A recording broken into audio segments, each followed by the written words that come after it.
adalah seni.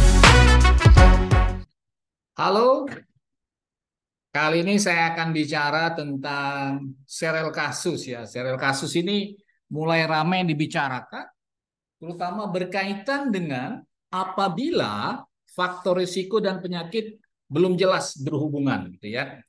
Jadi pertanyaannya adalah yang selalu diributkan adalah metode penelitian apa yang pas untuk itu. Nah, untuk menjawabnya itu adalah dengan serial kasus ya.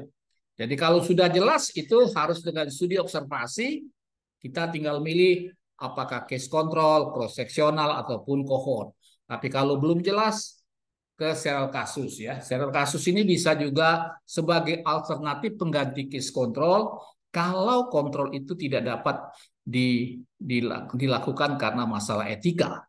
Jadi salah satu untuk pengganti daripada kasus kontrol. Dan terakhir, serial kasus biasanya dipakai untuk penyakit-penyakit di bawah 10%. Ya, itu kira-kira gambaran serial kasus ini ya. Jadi rame sekarang ini dipakai ya, terutama untuk penelitian awal. Sepertinya preliminary study ya, karena pertanyaan selanjutnya itu sering diminta oleh mahasiswa, kapan bisa serial kasus menjadi studi observasi? Itu dengan syarat kalau R atau korelasinya di atas 0,8 baru bisa ke studi observasi. Oke, ini gambarannya ya. Mungkin sudah dilihat pernah chat ini ya. Jadi hubungan itu ada dua. Kalau yang belum jelas, not clear ini deskriptif pasti. Kalau yang clear itu studi observasi. Jadi cross sectional baru kemarin kita bicarakan itu pasti mencari prevalence ratio, hubungannya itu hubungan itu dinyatakan prevalence ratio, tapi kalau case control odds ratio, kalau cohort itu relative risk. Tapi hubungan itu dalam serial kasus kita nyatakan dengan correlation ya, atau mencari R kecil gitu ya. Sebenarnya sebelum mencari correlation kita lakukan dulu namanya regresi linear baru correlation. Jadi regresi linear itu artinya is there any relationship? Jadi apakah ada hubungan? Kalau korelasi, how strong the relationship is gitu ya. Jadi ini nanti dibagi 4 biasanya atau dibagi 3 tergantung korelasi apa yang dipakai. Jadi ada 4 jenis correlation, ada person correlation, ada Spearman correlation, ada log rank correlation, dan satu lagi ada Kendall correlation. Oke? Nah, syarat lain sudah saya ngomong tadi, prevalensi di bawah 10%, kontrol sulit didapat karena masalah etika. Oke? Selanjutnya adalah, ini dulu konsepnya ya, serial kasus ya. Ini mudah-mudahan bermanfaat untuk mereka-mereka yang sedang mengerjakan proposal gitu ya. Jadi sekali lagi saya ulangi masalah ini ya, nggak bosan-bosan mengingatkan hierarki studi type ini ya, hierarki daripada metode penelitian. Jadi jangan lagi menulis nanti penelitian ini adalah deskriptif analitik atau deskriptif observasi, nggak ada deskriptif ya, deskriptif analitik gitu ya. Jadi deskriptif ada banyak ya, mulai dari case report, case series ini yang saya jelaskan sekarang ya, survei, survei atau boleh juga disebut studi prevalence, diagnostic test ya. DUS ini agak ke farmakologi banget ya, atau ke farmasi, drug utility study. DDD juga define daily dose dan sequential trend analysis itu ya. Itu yang deskriptif. Makanya saya di awal itu sudah ngomong jangan karakteris umum, gambaran umum menjadi judul ya. Ya, jadi walaupun Anda menggunakan metode penelitian deskriptif harus Anda jelaskan dalam bentuk apa ya. Nah, yang sekarang saya jelaskan dalam bentuk serial kasus ya. Jadi orang jelas gitu ya. Kalau Anda ngomong studi observasi dalam bentuk apa ya? Penelitian ini adalah penelitian studi observasi dalam bentuk cross seksional misalnya ya. Begitu juga penelitian eksperimental. Eksperimental itu ada yang paling rendah in vitro, in vivo, yang terbaru in silico, baru randomized control trial itu yang pada manusia. Jadi kalau ditulis penelitian eksperimental dalam bentuk apa ya? Ya, tapi kalau randomized control trial kebanyakan langsung peneliti nulis randomized control trial has been done where and when, ya. Itu ya. Jadi dengan dua ini kita jelas ya menulisnya untuk di metode penelitian. Jenis penelitiannya apa? dalam bentuk apa gitu ya. Supaya jelas ya. Dari penelitian deskriptif dalam bentuk, penelitian observasi dalam bentuk, penelitian eksperimental dalam bentuk. Oke? Oke, selanjutnya adalah ini ya.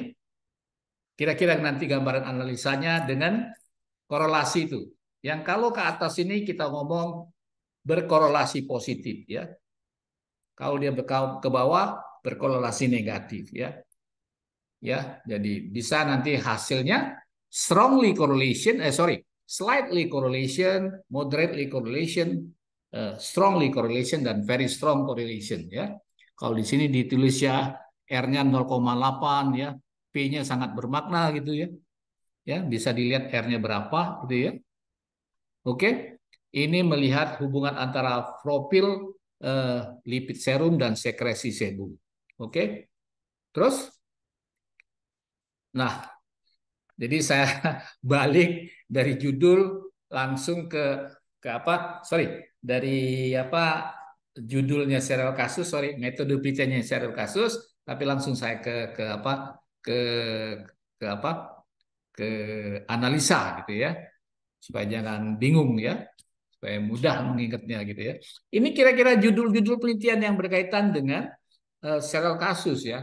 Misal yang saya lakukan, relationship between serum lipid profile and sebum secretion in seborrheic dermatitis patient, the relationship between lens opacity and color discrimination ability in cataract patient, cluster differentiation as predictor therapy respond to neoadjuvant chemotherapy in advanced stage cervical cancer, correlation between erythrocyte glutathione levels and seborrheic melasma, vitamin D deficiency and posterior subcapsular cataract, dan terakhir adalah clinical characteristics perineal endometriosis a case series ya. Itu kira-kira judulnya. Jadi jelas hampir sama dengan studi observasi gitu ya. Semuanya relationship tapi analisanya beda gitu ya. Jadi kalau case series pasti berakhir dengan korelasi, tapi kalau studi observasi tergantung bentuknya ya. Kalau nggak bosan saya jelasin, kalau cross sectional nanti prevalence ratio, case control odds ratio, dan cohort akan relative risk. Oke, ini kira-kira judul-judulnya ya. Oke, selanjutnya adalah latar belakang penelitian ya. Jadi kita jelaskan dulu dermatitis seboroid itu apa gitu ya. Mulai dari definisi, prevalensi, mulai dari yang internasional sampai berat ringannya penyakit, komplikasi, dan yang paling penting juga prevalensi di tempat kita sendiri. Pentingnya apa itu ya? Supaya kalau ditanya oleh penguji kita tahu bahwa penelitian kita itu visible dilakukan. Jadi kita tahu berapa jumlahnya per bulan sehingga tahu berapa lama akan penelitian itu dilakukan. Ya. Kemudian baru kita jelaskan di paragraf selanjutnya, di paragraf 3, kalau kita cukup dermatitis seborrheic itu 2 paragraf menjelaskan itu atau nambah silakan. Kemudian faktor-faktor yang beresiko yang terjadi untuk dermatitis seborrheic selain profil lipid misalnya ya, kita jelaskan satu persatu ya, bisa sampai juga 3 paragraf gitu ya. Jadi itu clear ya. Jadi kita jelaskan dulu penyakitnya, kemudian kita jelaskan faktor-faktor risiko yang berperan sampai ke yang faktor risiko yang kita ingin cari. Oke? Baru nanti ditutup dengan balik lagi mengapa penelitian ini penting dilakukan. Oke? Selanjutnya ya, balik lagi ke sini ya. Ini balik lagi masalah apa? Inilah disebut EBM itu, evidence based medicine. Selalu diributkan di klinik adalah keterbaruan ya. Tidak ada data itu keterbaruan juga sebenarnya ya. Makanya kalau kita lihat membaca jurnal dengan cermat itu selalu jawabannya adalah few scarce limited data. Ya, few scarce limited data. Ataupun kadang-kadang juga ada yang ngomong belum ada meta analisisnya. Kita tahu EBM yang tertinggi itu meta analisis, tapi belum ada meta analisisnya di sana ya. Yang kedua adalah conflicting atau kontroversi data, ya, melengkapi data, ya. Keempat spesifik lokal area, dan terakhir adalah indikasi baru, ya. Nah, baru kita nanti masuk ke rumusan masalah gitu ya, rumusan masalah. Ya. Jadi judul, tujuan penelitian atau hipotesa, metode analisa itu satu benang merah. Dan rumusan masalah itu juga sebenarnya termasuk salah satu ya. Tapi kalau dalam penulisan nantinya untuk ke jurnal, rumusan masalah tidak perlu dituliskan gitu ya. Oke, selanjutnya adalah rumusan masalah, apakah terdapat hubungan kadar trigliserid serum, kolesterol total serum, kolesterol LDL serum, dan sekresi sebum pasien dermatitis seboroid. Ya, yang jadi masalah di sini adalah nanti adalah bagaimana mengukur sekresi sebum itu ya. Oke. Selanjutnya tujuan penelitiannya adalah untuk mengetahui nantinya pasti ya hubungan antara masing-masing itu. Bisa kita pretelin satu-satu. Hubungan kadar trigliserid serum dengan kadar sekresi sebum, hubungan kolesterol total serum dengan sekresi sebum dan sebagainya satu-satu ya. Oke. Jadi selanjutnya adalah tujuan penelitian.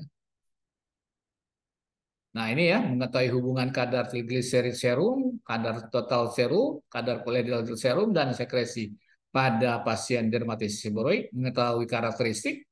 Kemudian bisa juga kita tambahkan mengetahui proporsi pasien dermatitis seboroid berdasarkan kadar trigliserid, kadar kolesterol, dan kadar LDL serum. Ya, bisa juga kita tambahkan itu ya.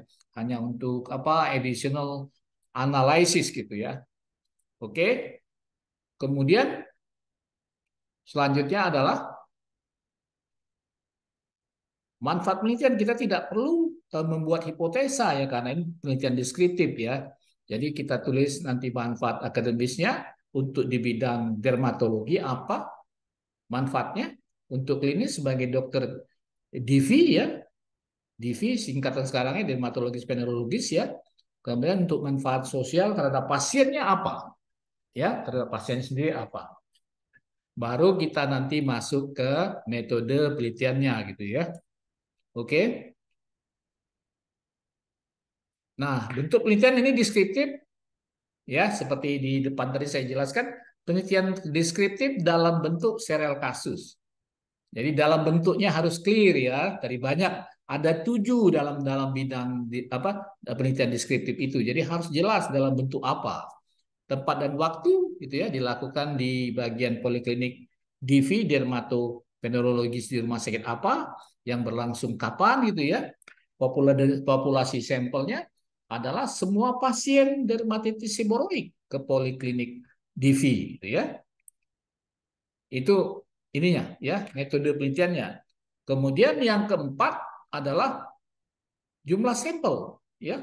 Nah, untuk sel kasus ini ditetapkan kalau dari FDA untuk terutama sel kasus pada sebelum apa pada fase 2 uji klinik itu minimal 30 maksimal 80 pasien gitu. Ya.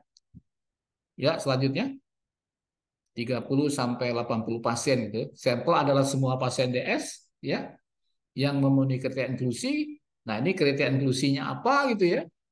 Jadi pasien dermatitis seboroid yang berdasarkan anamnesis dan pemeriksaan fisik, kemudian usia 20 sampai 60 tahun, indeks massa tubuhnya dihitung, kemudian pasien setuju ikut dalam penelitian dengan menandatangani inform consent gitu ya. Selanjutnya kriteria eksklusi ya, ini banyak sekali ya. Jadi ada beberapa dismilia sekunder ya antara lain obesitas dan DM, penggunaan obat sistemik beta blocker, tiazid, anti jamur, golongan azol, kortikosteroid, antidislipidemia ya 1 bulan sebelum penelitian, penggunaan radioterapi dan kemoterapi, pengobatan obat topikal golongan retinoid 2 pekan sebelum penelitian, hamil atau menyusui ini termasuk kelompok risiko, kemudian pasien infeksi HIV atau AIDS, retardasi dan Parkinson. Ya, baru kita masuk ke besar sampel gitu ya. Oke. Jadi setelah populasi sampel, kriteria inklusi dan eksklusi baru ke kriteria apa besar sampel gitu ya. Oke. Nah, ini besar sampel untuk serial kasus jumlah minimal 30 dan maksimal 80 yang tadi saya omong tadi ya, saran dari dari FDI terutama untuk fase 2 ya. Nah, cara pengambilan sampel biasanya dilakukan secara non-randomization, bisa secara purposif, konsekutif, atau secara voluntary gitu ya. Jadi di sini variabel penelitiannya adalah kalau outcome atau disease atau dependent itu dermatitis seborrheic jelas ya. Risk atau exposure itu independennya adalah kadar triglycerid serum, kadar kolesterol serum, kadar kolesterol LDL, ya. Kemudian sosiodemografi dan variabel universalnya, seks, umur, pekerjaan dan pendidikan, ya. Boleh juga ditambah yang lain terserah, ya. Tapi itu sesuai dengan kepentingan daripada penelitian, ya, yang atau berkaitan dengan penelitian. Balik lagi setelah itu baru definisi operasional dari seluruh variabel penelitian gitu ya. Dibuatkan variabel penelitiannya gitu ya. Oke. Jadi definisi operasionalnya adalah ini ya. Selanjutnya adalah definisi operasional ya. Jadi tidak bosan-bosan saya ingat juga definisi operasional biasa dibentuk dalam bentuk tabel ya. Jadi dimulai dari kriteria atau variabelnya, definisinya, alat ukurnya, cara ukurnya, hasil ukurnya, kemudian skala ukur ya. Skala ukur yang kemarin juga saya sebut-sebut ada 4, nominal, ordinal, rasional, dan interval ya. Nah, sekali ini cuma saya masukkan definisi operasional untuk variabel sosiodemografi saja ya. Jadi apa itu jenis kelamin, apa itu tingkat pendidikan dan pekerjaan ya. Selanjutnya dapat kita lihat adalah setelah metode penelitian adalah bahan dan alat ya yang kita pakai apa gitu ya. Bahan dan alat gitu ya. Jadi yang di sini yang tadi saya ngomong adalah bahan dan alat ya. Sebumer kita sebutkan ya. Mereknya apa ya? Di sini tulis SM815 Courage Kazaka Electronics Cologne Jerman 2010. Kemudian reagensia juga dari Advia 1800 dengan reagensia Bayer di laboratorium Prodia ya. Kemudian parameter keberhasilannya kita kasih tahu ya apa ya, balik lagi ya. Tetap kita kasih tahu parameter keberhasilannya diketahuinya hubungan melalui korelasi di atas sama dengan 8 antara kadar triglycerid serum, total kolesterol, kolesterol LDL dengan kadar sebum yang bermakna, gitu ya. Jadi kita tulis parameter keberhasilan. Sekali lagi, setiap metode penelitian ada parameter yang kita cari. Jadi supaya nyambung antara judul dengan hasil analisa atau dengan analisanya, ya. Dan terakhir adalah ini ya. Selanjutnya adalah ini ya, cara membacanya ya. Kalau di sini dibagi 3 ya. Jadi interpretasinya lemah, sedang, dan kuat. Nilai P di bawah 0,05 bermakna ya. Kalau di atas arah korelasi tadi sudah saya jelaskan di depan ya, arah korelasinya semuanya positif. Kalau ke atas dia positif, kalau ke bawah dia negatif.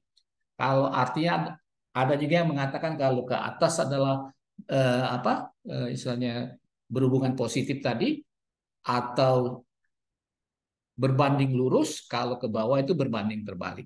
Ya, itu kira-kira nanti hasil analisa daripada korelasi itu ya.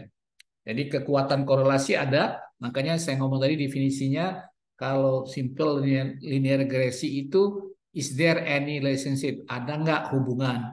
Tapi kalau korelasi how strong the relationship is gitu ya, berapa kekuatan daripada itu. Jadi untuk masuk ke studi observasi harus di atas 0,7 atau 0,8 tadi ya. Itu dulu mungkin yang bisa saya sampaikan ya untuk serial kasus ini kepustakaannya ya. Nanti ketemu di lain kesempatan. Silakan subscribe, like, and share. Ya, ciao.